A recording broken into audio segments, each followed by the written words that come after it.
A comprehensive survey of South Africa's domestic wine market was conducted last year with some very interesting findings on how South Africans consume wine. This morning, we chat to Andries Wiese from Hollard, who partnered with the Tops at Spar Wine Show about these results. Dan kuier onkruidkenner Professor Charlie Reinhardt weer 'n slag in die Plaas TV ateljee. Die keer gesels ons oor die Spaanse riet. Maar vereers oor analise vir die jongste landbounuus.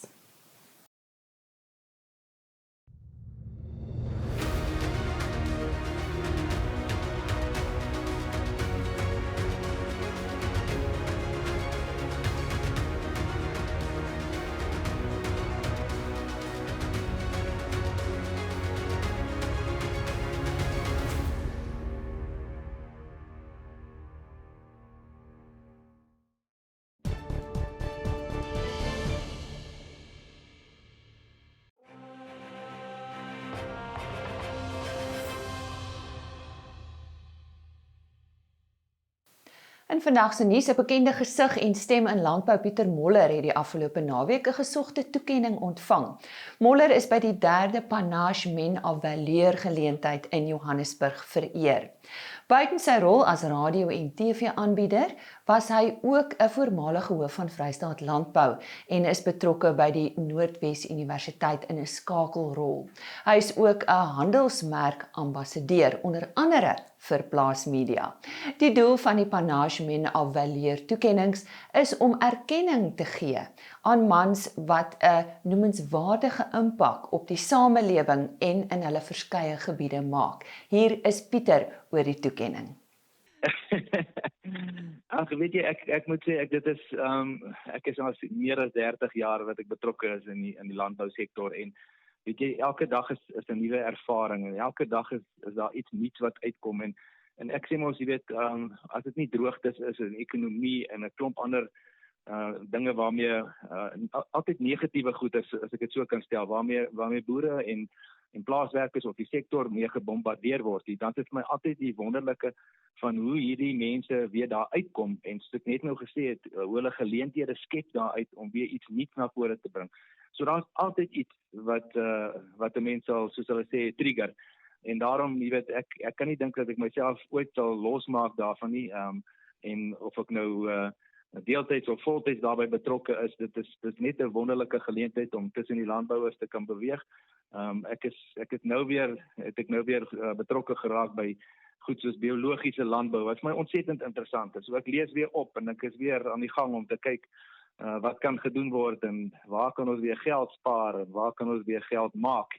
So op die einde van die dag, dit is so, daar's soveel geleenthede, soveel uitdagings en ek dink net ons moet net 'n verskil maak, jy weet. Mense moet nie uit my eie persoon uit nie, maar mense moet 'n legacy kan agterlos, dat jy sê, jy weet, daai persoon het 'n absolute verskil gemaak en ons almal is in daai posisie. As jy praat van landbouers, dis mense wat regtig 'n verskil maak in ander mense se lewens, in gemeenskappe, in plaaslike omgewings, munisipaliteite. Jy weet, ons klein dorpies, na wie kyk die mense op? En kyk na die boerderygemeenskap op en dis juist daai mense wat die voorbeeld moet stel en afvryf op 'n positiewe wyse teenoor die mense om hulle. En so sê Pieter Moller. The current CEO and President of the Agricultural Research Council, Dr. Shadrack Mpuli, will leave the organisation when his third term ends on 31 July. According to a statement by the ARC, Dr. Mpuli has been instrumental in carrying out the mandate and priorities of the organisation. This was done by creating and fostering a culture of excellence in research, collaboration and innovation within the ARC. He also played a major role in collaborating with stakeholders both nationally and internationally. En 'n teleurstellende nuus vir die landboubedryf is vanjaar se Nampo-oesdag amptelik gekanselleer. Die bekende landbouskou wat deur Graan SA aangebied word, is aanvanklik vroeër vanjaar uitgestel tot Augustus weens COVID-19 regulasies. Nou volgens die uitvoerende hoof van Graan SA, Jannie de Villiers, moes die besluit om vanjaar se skou totaal te kanselleer egter nou geneem word, gegeewe die huidige onsekere omstandighede. Nampo Kaap, wat vir 8 tot 10 September in Bredasdorp geskeduleer is ook gekanselleer. Maar Nampo Oesdag 2020 sal van 17 tot 20 Mei op Nampo Park net buite Botawil plaasvind. Dis dan vandag se nuus, maar moenie weggaan nie. Netafim. Grow more with less.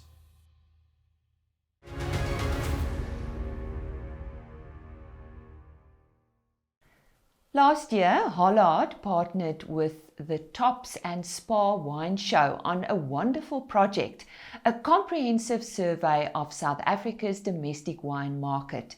That was the first ever Great Big Wine Survey, which recorded the views of no fewer than 21,000 people. Andries Wiese elaborates on this. Andries, why the need for a wine survey? Lisa, I think on so many levels over the last year, 2 years, we've experienced that COVID and the impact has had a marked impact on all industries, be it the wine industry, be it retail, be it agriculture. And what has become clear is that the world has changed. People's needs have changed, and the way people interact with agriculture and with agricultural products and produce has become such a changed world that we don't understand it anymore. And it was critical for the industry to get to a point where we could actually say this is what the consumer wants, needs, how he interacts, how he or she feels about the product that you are delivering to me. Because otherwise we are sort of doing a shotgun approach, pushing a product into a market, and we don't understand, but what do they actually want? So how was this survey conducted? It comes on the back of the Tops at Spa Wine Show, which had a group of people involved, and obviously because of the lockdown, we couldn't do a fixed event with people in the room. We said, but this is the ideal opportunity to go and look at these consumers, and extraordinarily, nearly 21,000 respondents on a survey, which is massive in terms of understanding consumer behavior and understanding behavior in general. So what was done? It was done electronically. People had the opportunity to participate, and by participating, we obviously gathered the data, but they also had the opportunity just to have a bit of fun in the lockdown events. Just remind us again, how many participated in the survey? Nearly 21,000. So that is a massive grouping of people, and also gives a very real insight, as I said, into the consumer behavior, because it's also representative. You know, when you work with a sample of that size, then you have to appreciate that you are working with facts and not just anecdotal or individual opinions. But some of our producers are also retailers. There's some quite interesting results. I could be facetious and say that it depends on before or after consumption, but no, there was some very interesting opinions. There's a strong feeling around varietals that they like and don't like or dislike. There's a very strong growth in the Italian market, for instance. There's interesting thinking about why people consume wine. You know, if you're as old as I am, you come from an era where only the snobs drank wine. But now we're in a place where they say no, but it's for relaxing. It's for being together, enjoying with a good meal. It's having fun. And very few people actually do. Consumer behavior around online shopping, which in itself is interesting because a lot of wineries, and especially the traditional wineries, make use of a particular marketing model. And you have to ask yourself, is that still a viable and a practical marketing model? And this is the intention. You know, risk is wider than just conventional insurance risk. It's also how you manage your business, and understanding what the consumer wants to do and what the consumer requirements are allows you to place your business, your winery, your retail operation in a particular mode, and therefore you can accommodate those needs. It's interesting to see where people buy their wines.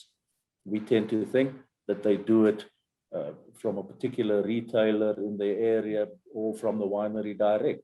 this might not be true. And that is exactly why these insights, and that's also why these insights are made available, and that's part of our contribution as well to this. The insights are available to wineries, to farmers. Anybody who is interested can go into the website, Great Big Wine Survey, fill in their detail, and they'll get the electronic information as they need. It can also be sliced and diced. So if you have got a particular viewpoint that you want to look, for argument's sake, around age or gender, you're more than welcome to request that. And Andrew and his team at the GBWS will assist with that. So information is available to empower the producers, the retailers, people in the wine industry to also understand what you're batting for, and not just to put down whatever you've got and hope somebody will buy it. So what do South African wine drinkers have to say? Our motivation is predominantly from an agricultural point of view to say, Mr. Producer, do you understand? Do you understand the value proposition that you as a winery have? Are people still interested in coming to your wine farm? Do people still want to buy wine in that way? Do they want to taste it? Do they want to be trained? Do they only want to drink white wine, sweet wine, fancy wine, wine in a tin? What exactly does the consumer expect of you? And is your story important? Is your winery important? Does anybody know about the wine route you're on? It's amazing when you start looking at these results to get a view of wine routes that you and I might be acquainted with, where 2-3% of the wine drinking public says, I've never heard of this. And then you've got to question yourself, are we marketing our business, our wine industry, which is a heavyweight ambassador for South Africa? But are we marketing it internally? And are South African consumers getting involved in any way that we have anticipated or that we understand? And I don't think we are. But the insights are valuable, and therefore the invitation to producers and to retailers to come and have a look. And even you and I can have a look, and there's a good laugh to be had as well every now and then. Well, we thank Andries Wiese from Hollard sharing some views of the South African wine drinker.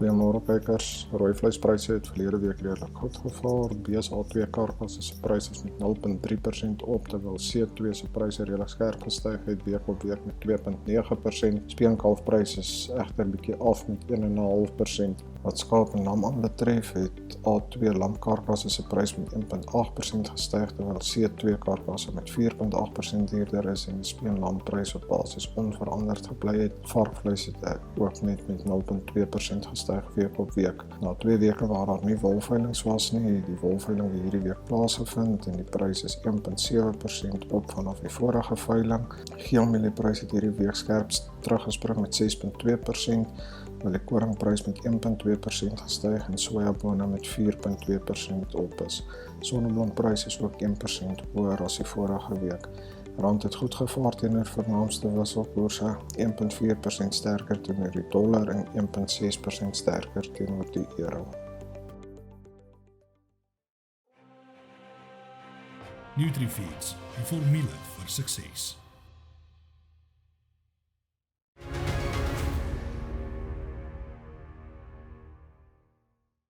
Ons verwelkom graag vanoggend 'n persoon wat lanklaas by ons gekuier het hier op Plaas TV, professor Charlie Reinhardt.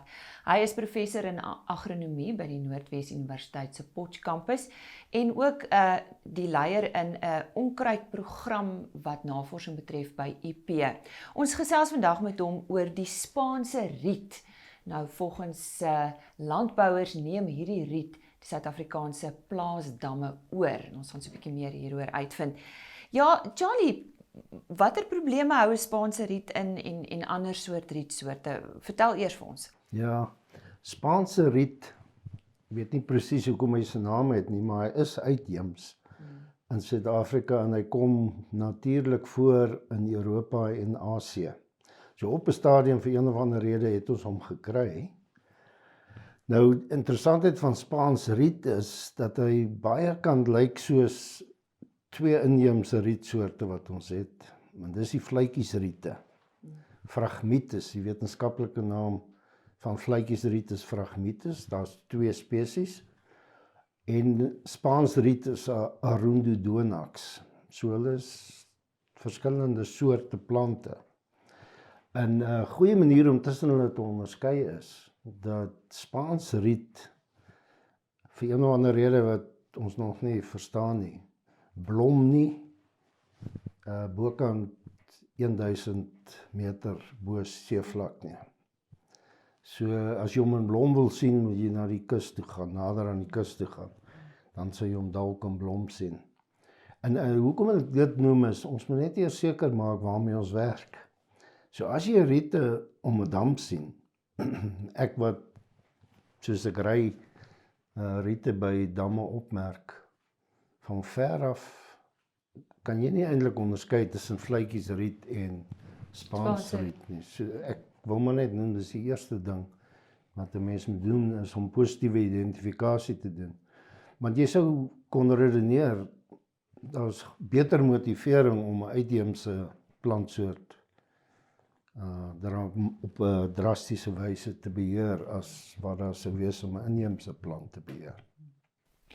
So ons praat eintlik met jou oor die beheer daarvan. Nou chemiese beheer met onkruiddoders lyk maar die algemene praktyk te wees en dan spesifiek deur middel van ligbesproeiing. Ja.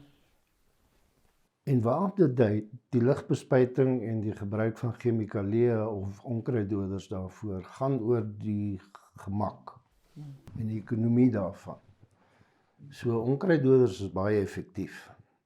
As jy hierdie plante met die hand sou wil verwyder, sou jy gou moet opgee.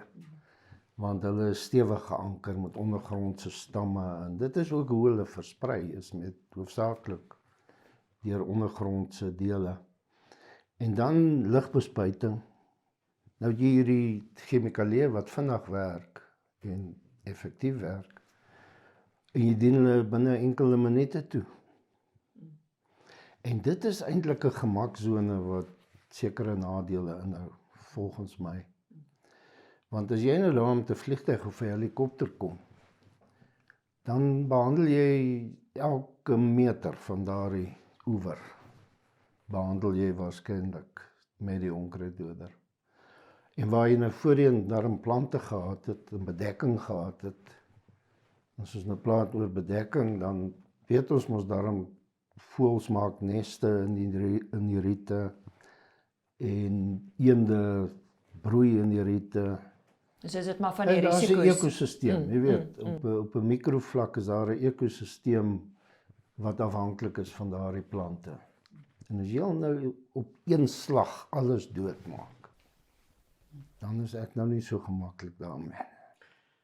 Moenie weggaan nie, ons is net hierna terug en gesels ons verder met professor Charlie Reinhardt oor die Spaanse riet.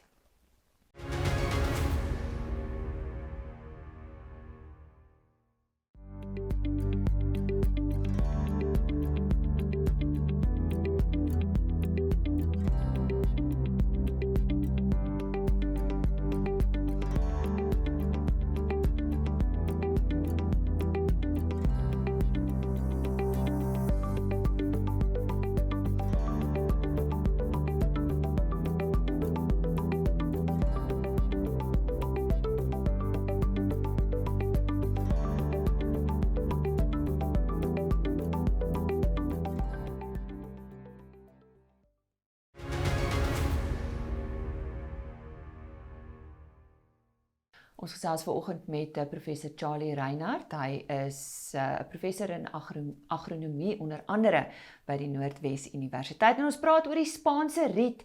Charlie, nou die middels wat gebruik word, die onkruiddoders, dis chemies, so met ander woorde dit kan 'n bedreiging inhou vir mense en dier, is ek reg? Indien hulle nie reg gebruik word nie. En nie reg gebruik word nie, hou aspekte in soos oordosering, te veel van enigiets is nie goed nie. Dit weet ons, en des te meer in die geval van enige chemikalieë. Daar is middels geregistreer wat wetlik gebruik kan word, ook vir lugbespuiting. En daar is maar basies net 2 wat geregistreer is vir riete. Beide die inheemse riet wat weliswaar probleme kan veroorsaak as hulle te dig groei. Soos in die oewers, teen die oewers, maar ook in die beddings van riviere. Jy weet, as daar skielik baie water afkom, dan kan dit vloede veroorsaak. Dan kan die aangrensende dele oorvloed word met water. En so die inheemse soorte kan plek ook nodig wees om te beheer. Nou, die middels wat gebruik word is glifosaat, en dis die aktiewe bestanddele wat ek hier noem. Hulle is beskikbaar in die vorm van verskeidenheid van produkname. Maar glifosaat en dan imazapyr. Nou, glifosaat het nie 'n beduidende nawerking in die omgewing nie.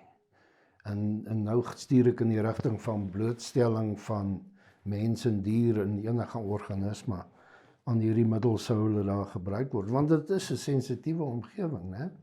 As jy die riete spuit, dan beland die onkruiddoder ten minste gedeeltelik in die water.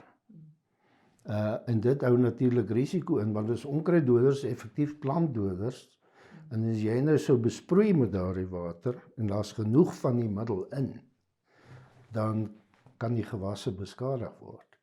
En dan oor toksisiteit. Jy weet, as jy te veel sout inkry, te veel suiker inkry, dan raak dit ook toksies. Dan gaan alles oor die dosis.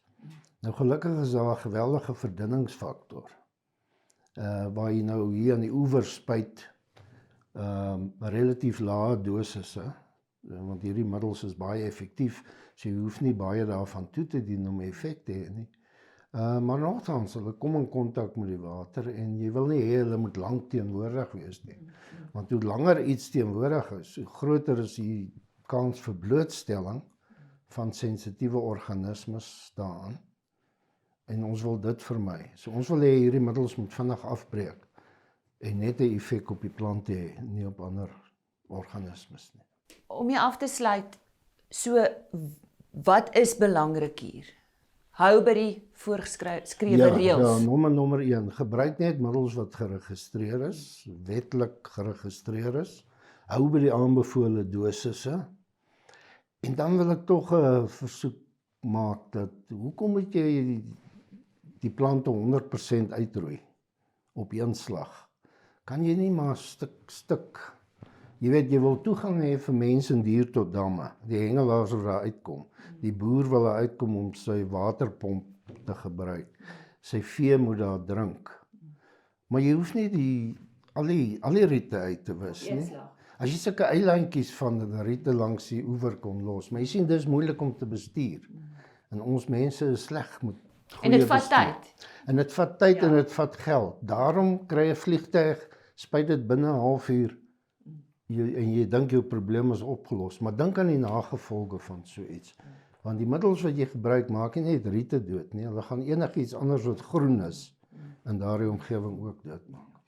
Dit gaan hier oor verantwoordelike gebruik van onkruiddoders. Charlie, baie dankie dat jy vandag met ons gesels het oor die Spaanse riet en ons het 'n navraag daaroor ontvang dat dit besig is om ons blaasstamme oor te neem en ons het goed gedink om vir professor Charlie Reinhardt by ons hier in die ateljee te kry om 'n bietjie raad te gee.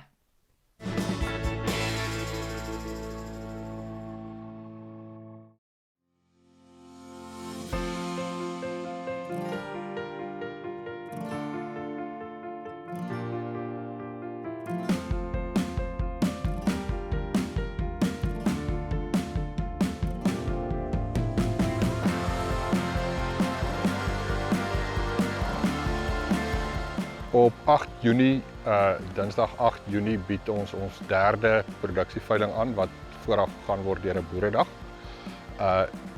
Die gedagte agter ons boeredag is om boere padkos te gee om huis toe te vat en om iets te kom leer. En die tema vir hierdie boeredag is suiwer ekonomie, hoe maak geld? Ek dink ons het 3 baie smart sprekers, Steven Smith van Moordrif wat ons melkkoper is, en Dr. Hubert Nolte van Meadow Feeds en Chris Fourie van DMC gaan ons sprekers wees. Dan die veiling wat op 1 uur begin word deur Net Auctions aangebied. Dit is dan ons derde produksieveiling Soos gewoonlik het ons bulle op die veiling met genoomverrykte teelwares. Hierdie jaar het ons 3 bulle wat Suid-Afrikaans genoomverrykte teelwares het. Hulle is al 3 IBS Crimson seuns. Crimson is 'n 107 pond bul met 4.2 vir livability. Lot 1 kom uit 'n 91 punt Dreamweaver dogter wat uit 'n uitstekende talent koei kom wat groot kampioen was op die Royal Skou paar jaar terug. Die bul gaan vir jou melk verbeter met 'n plus 700 kg vir melk. Lot 2 kom uit 'n 86 punt Morgan dogter. Die Morgan dogter is die dogter van die Freddy koei wat in 2017 by die Alpha die Queen of the Expo was. Die bul gaan eiergesondheid verbeter met 'n -7 vir somaties. Lot 3 kom uit 'n 85% Jensen dogter. Die bul kom uit die topkoei familie in die kudde en die 2 topverkopers op die vorige jaar se veiling is al 2 bulle uit hierdie koei familie uit gewees. Die bulletjie se ma kom uit 'n superkoei uit wat teruggaan na 'n ou duster koei toe van Charlie Reinhardt en 'n paar van die diere in hierdie familie was al nommer 1 in die kudde gewees. Die bul gaan definitief produksie verbeter met 'n positiewe melksyfer van oor die 600 kg vir melk. Die vroulike diere op die veiling is 'n samestelling van eerste en tweede kalfkoeie wat strek van vars en melk tot laat laktasie. Ons het vanjaar besluit dat die bulle, enige persoon wat die bul koop, ons lewer die bul vir hom gratis af enige plek binne die grense van Suid-Afrika. So as jy onder in Hondeklub Baai bly en jy koop die bul, dan gaan Lions hom vir jou af. En die vroulike diere lewer ons gratis af binne 200 km radius vanaf Ede. Die vroulike diere op die veiling bestaan uit eerste en tweede kalfkoeie wat strek van vars en melk tot dragtig bevestig. Die koeie is dogters van Almer, Tomahawk, Canyon, Skyfall, Morgan, Alta First Class, Modesto en Mr. Mighty Red.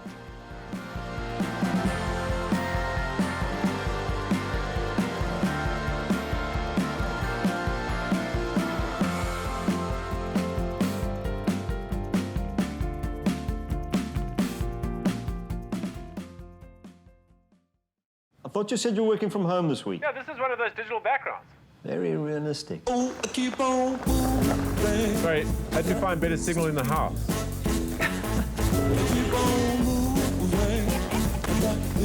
They've been downloading these digital backgrounds. Not in yesterday's one. Just gonna log off first.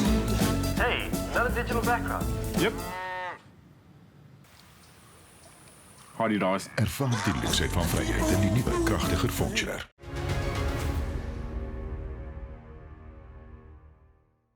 Ede Farming is 'n groot kommersiële boerdery in die Middelburg distrik in Mpumalanga. Die grootste boerderybedryf by Ede Farming is saaiboerdery mielies. Dan het ons ook aardappels en sojas met 'n baie groot varkboerdery en daarbey sluit aan die melkery en die vleisbeeste. Die eerste veiling was soos hulle deesdae sê in attendance veiling gewees waar ons 100 mense gehad het vir die dag saam met ons boeredag. En dit was maar 'n senitergende ding omdat dit ons eerste ene was. Die bulle het baie goed gegaan met 'n hoogste prys van R50,000. Die vroulike diere het 'n hoogste prys van R32,000 gemiddeld van 20 gehad. So ons was heeltemal tevrede. En laas jaar was die uitdaging gewees met COVID gewees dat ons kon nie 'n in-attendance veiling hou nie. En toe het ons die groot stap gemaak en ons in die eerste virtuele suiwelboeredag in die land aangebied, wat ek dink 'n baie groot sukses was. Ons het binne die eerste uur na die premier uitgesaai 400 views gehad. En die veiling was 'n WhatsApp veiling gewees wat aanvanklik baie stadig begin het, maar interessant, ons het meer kopers geregistreer met die WhatsApp veiling as wat ons die vorige jaar met die in-attendance veiling geregistreer het.